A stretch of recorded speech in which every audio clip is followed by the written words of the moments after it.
Dumako na po tayo dito sa isang baliw. Sino pa ba? Kiko Barsaga yan.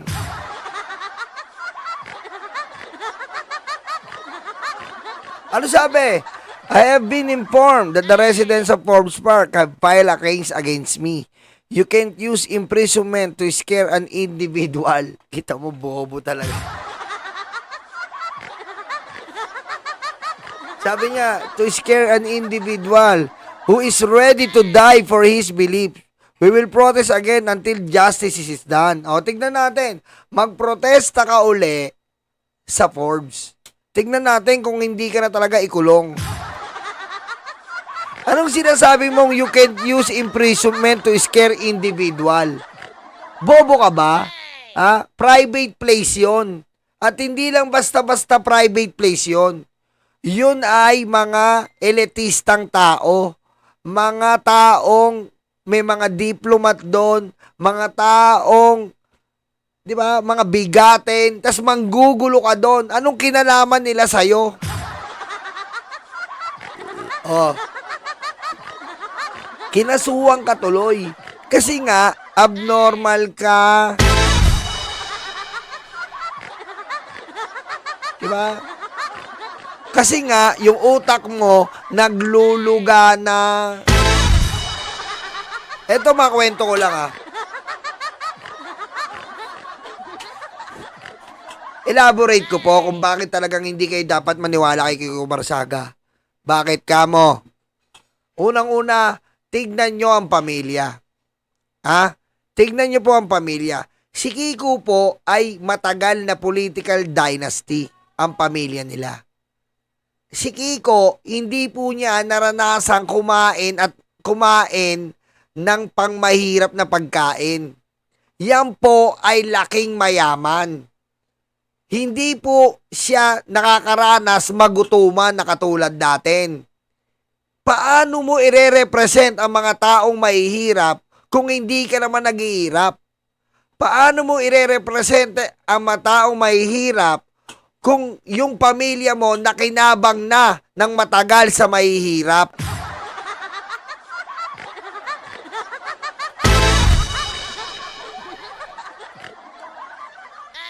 Diba? Tama si parang Jason Reyes, hindi ko makain ng sardinas to. Ano sabi niya sa sardinas? Sardinas, anong ginagawa? Ayaw.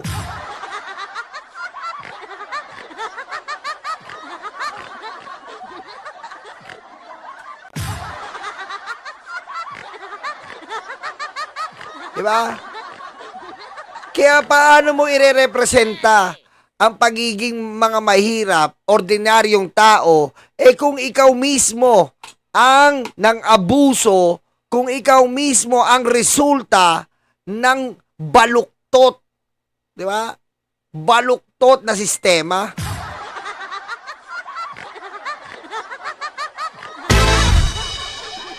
Oh. Kaya hindi niya alam ang galawan.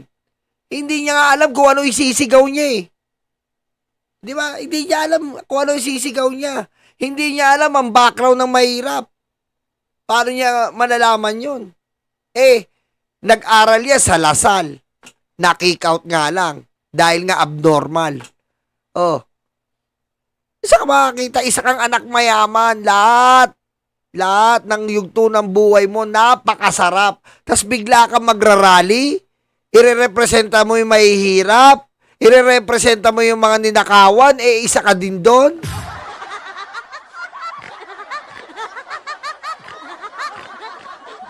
Ano pa? Pangalawa, isipin nyo naman, ire-representa mo ang gusto mong clean government.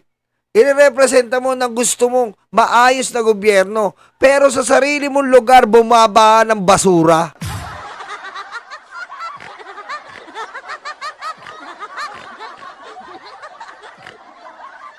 Magsisigaw-sigaw ka dyan. Gusto namin na malinis na gobyerno. Tignan mo yung sariling gobyerno mo sa Dasmariñas, Cavite. Ano? Basura ng baha.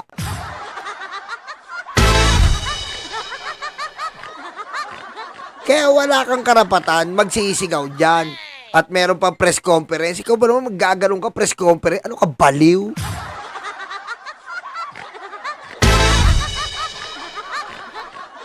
Di ba? Oh. Dito na tayo. Maganda po ito.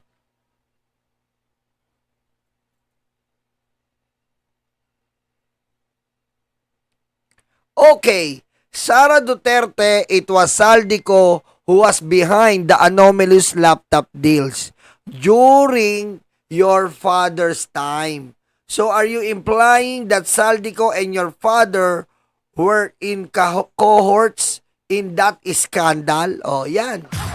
Yan ang hindi naisip ni Sara kasi walang isip. Sinisisi niya yung kay Saldico na issue na laptop noon. Panahon ng tatay niya yon. Kung saan, libo-libong laptop po ang kontrobersyal. Sa panahon ng tatay niya yon. Di magkasabot si Saldico at tatay niya. Ganun lang kasimple. Oh. Kung i-involve mo si Saldico sa mga laptop, paano yun nakalusot? Kung sinasabi mong corruption yon, paano nakalusot kay Digong yon na pinakamagaling na presidente sa lahat?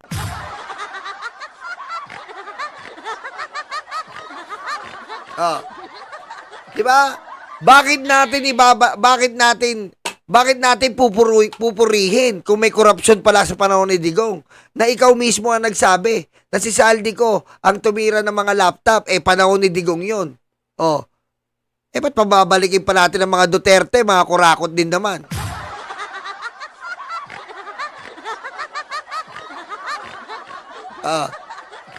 Yan ang mahirap eh.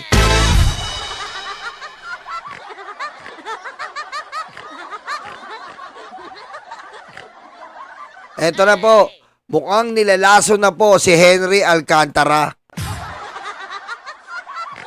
Yan ang sinasabi ko eh. Henry Alcantara nakaranas po at nadala sa ospital ng due to chest discomfort. Ayan na, nilalason ka na.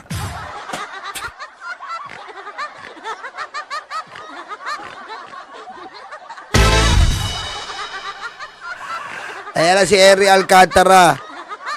Mukhang masama daw po ang tiyan at hindi sanay sa mga rasyon. Kasi butik, daming pera na ito. Diba? Ang daming pera niyan. Siguro yung mga, si Pare Eduardo nga, gusto akong pakainin ng mga steak eh. Tinatanggihan ko. Siguro mga steak to araw-araw, no? Pagdating sa Senate, nakakulong sila. Ang ino-offer lang daw sa kanya, siguro, gulay, ganyan dyan eh. Nakapunta na ako ng Congress eh. Meron dyan, meal, gulay, isda, manok, puro ganon, umay.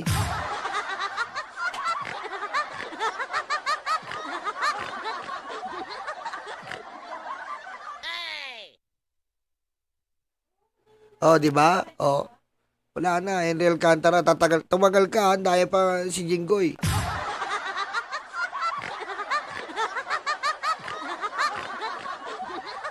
At ito na po ang exciting part. Ito po, exciting part to, sabi ni Pebbles. This is Bugoy, Bogs Magalong, the Chief of Staff and Bagman of former QC Marvin Aurelio, receiving money from a Diskaya staff in the office of Diskaya. Please share and let it spread. He is also a nephew, Baguio City, Benji Magalong.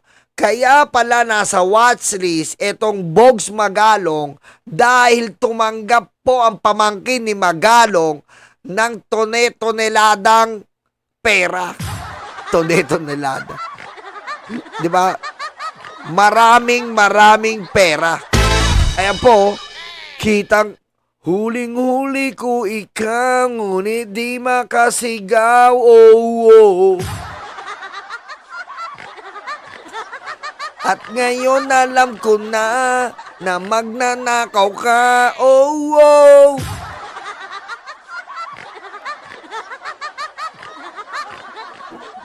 Huling-huli po sa picture.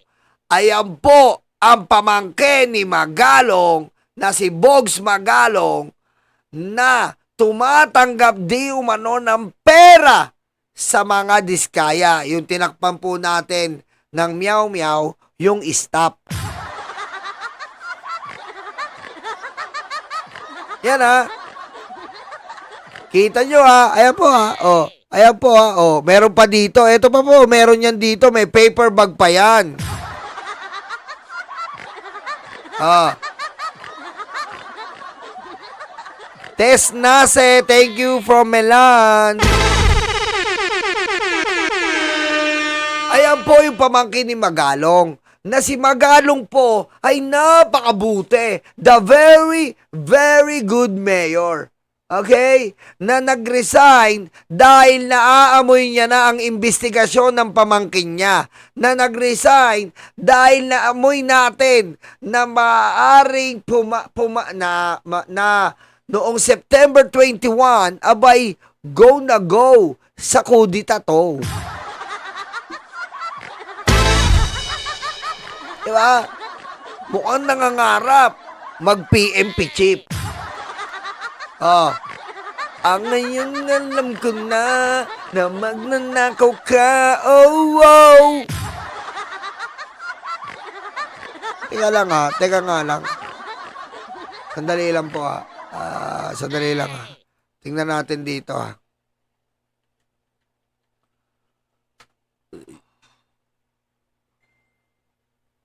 Ayan oh.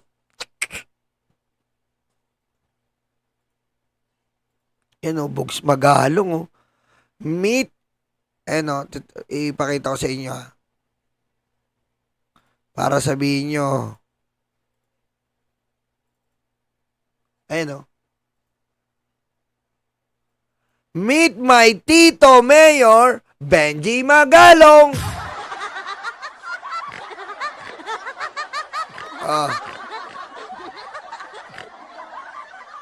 Bugoy Magalong.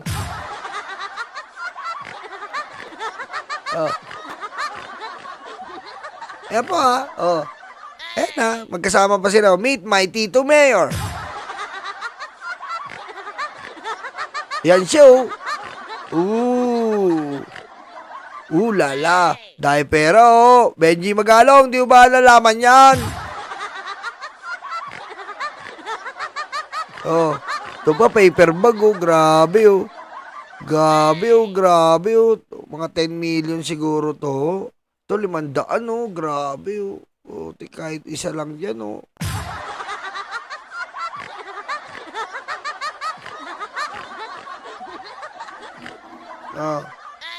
Diba?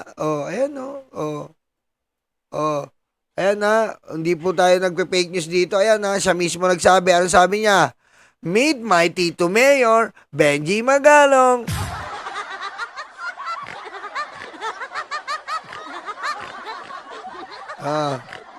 Ayan o. Kalat na yan. Nasa lookout na po yan. Ayan o. Immigration lookout. Bogs Magalong.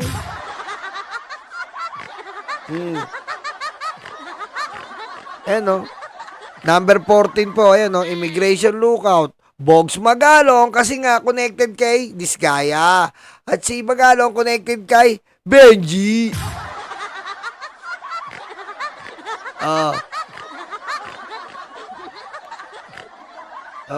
Dito lang ha. Ayan o. Ayan o.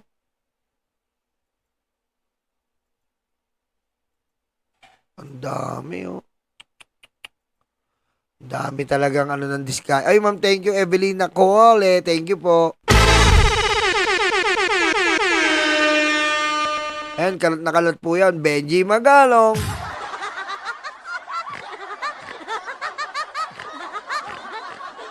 Ayan o. Ayan po si Benji Magalong, naka-turtleneck.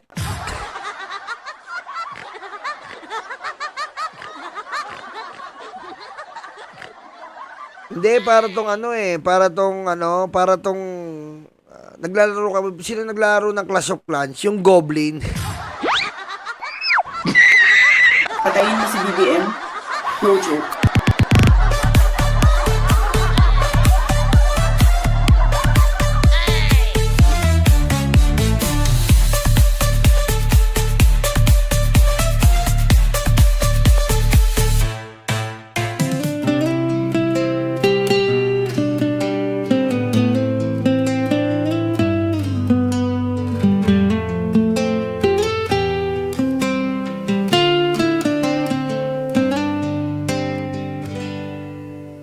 Sa bawat pangakong iniwan sa hangin, pag-asa'y ninakaw tulad ng bituin. Sa mesa ng dukha, gutom ang kapalit. Politikong hudas, mga mata'y nakapikit. Busog kayo sa buhay, lahat ay nakakain. Kaming mahihirap, problema ang nakahain. Bakit laging kami ang kailangan magdusa? Bakit laging kami, lagi ang kaawa-awa? Busog kayo sa buhay, lahat ay nakakain. Kaming mahihirap, problema ang nakahain. Bakit laging kami ang kailangan magdusa? Bakit laging kami, lagi ang kaawa-awa?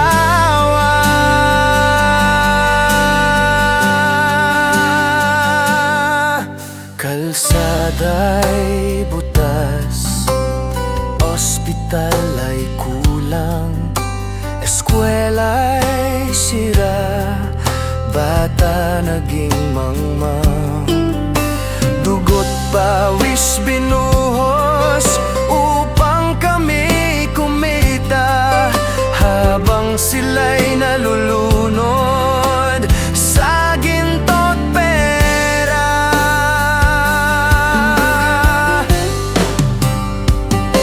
Busog kayo sa buhay, lahat ay nakakain. Kaming mahihirap, problema ang nakahain. Bakit laging kami ang kailangan magdusa? Bakit laging kami, lagi ang kaawa-awa? Hindi kami pipikit, hindi kami tatahimik. Boses ng bayan ay apoy na di mapapatid. Magpakasaya kayo, hindi na magtatagal. Sisingilin na kayo ng atin may kapal.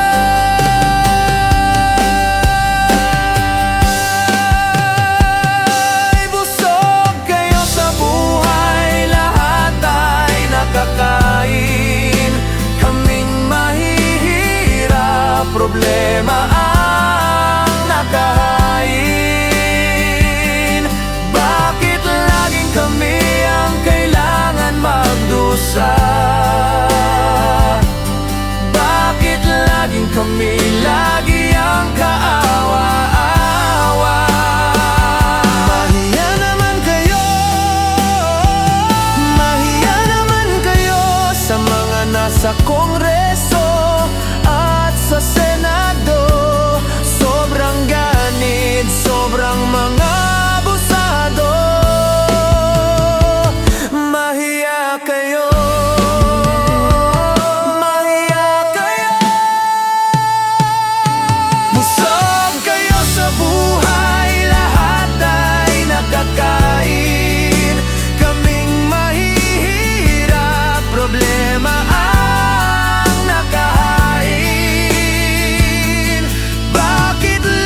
sa Kongreso at sa Senado. Sobrang ganit, sobrang mga abusado.